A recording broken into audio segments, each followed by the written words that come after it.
Hey guys, on today's video, I want to talk about what does it mean to be under authority. In domestic discipline, there are clear roles of authority and submission. In order to be in submission, you have to have someone over you in authority, and you have to place yourself under that authority. The definition of submission is literally to place yourself under. And so when we submit to our head of households, we are placing ourselves under their authority. It doesn't mean that we are less than them, and it doesn't mean that we're less valuable than them, but it does mean that we are under their authority, that we acknowledge that they hold authority in the relationship, that they hold decision-making power, that they make the decisions and run the home, and we come under those decisions, accept those decisions, and that we don't push back on it, right? And so that's part of putting ourselves under the authority, is acknowledging not only do they have authority, but that we need to place ourselves under that authority as they're taken in hand, that we need to follow their direction, follow their decisions, accept their decisions, and fulfill our role by following their lead and being led by them. But it's also important to acknowledge that submission is a choice. We have to choose to submit. We have to choose to put ourselves under that authority. We have to choose that this is what we want, and that we are going to take the steps necessary to achieve what we want in our relationship by submitting. So submission is not something that can be forced upon us. It's not something that our head of households can make us do. It's not something that we can be coerced into, because submission really is an internal motivation. It's something that comes from within us, and it's something that we have to choose to do in our relationships. And when we choose to submit, we choose to acknowledge that our head of household holds the authority in the relationship, and that we are coming under that authority, and really their authority. And when we come under their authority, it is comfort, it is protection, it is freedom to be ourselves, to fulfill our roles without the burden of authority and leadership, because those are burdens that we should not carry.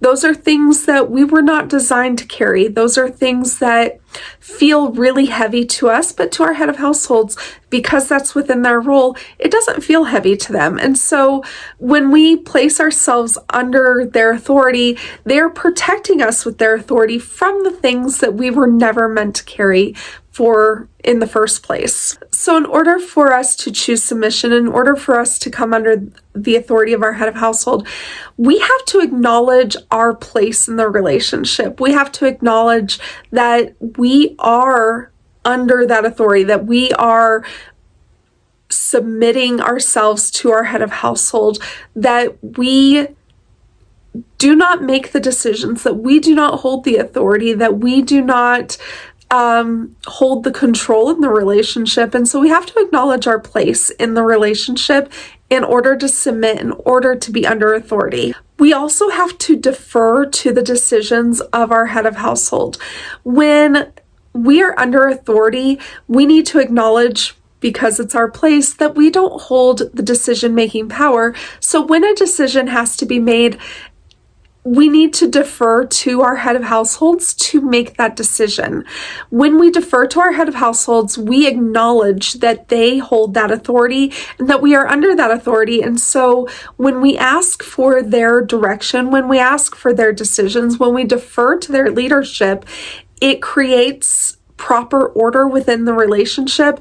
And it also creates a system where we have to defer to their decisions. We have to adhere to their decisions, and we are asking for direction because we are under their authority. And when they have authority over us, they also have responsibility for us and to us.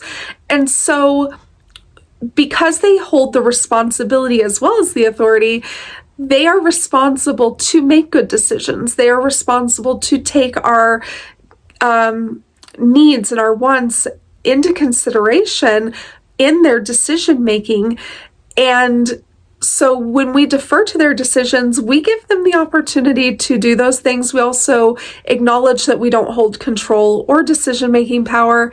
And so we just have to defer to their decisions in order to live under their authority. And the last thing is that we have to accept accountability. Our head of households have authority, and the only way to have authority is to have a system of accountability to hold those under your authority accountable to obeying, to doing what they're supposed to do, to following the rules and the standards that have been set, to living under the authority that has been established. And so we have to be willing to accept accountability. We have to be willing to admit when we're wrong, and we have to submit ourselves to that process. We have to accept the accountability that our head of household deems appropriate for the situation. And when we do that, we are living under their authority. And anytime we step outside of that authority, they need to be able to bring us back. And that's where accountability and that's where discipline comes in, because they can use discipline to bring us back under their authority, and so that we can continue to have that protection and have that guidance from them. And so it's just a way to live under their authority so that we can have proper order of the home, so that we can have harmonious relationships. And that is it. I hope that you enjoyed this. I hope that you got something out of it. Let me know down below what you thought. And if you are interested in supporting us, the best place to do that is Patreon. So go ahead and check it out if you're interested. Talk to you later.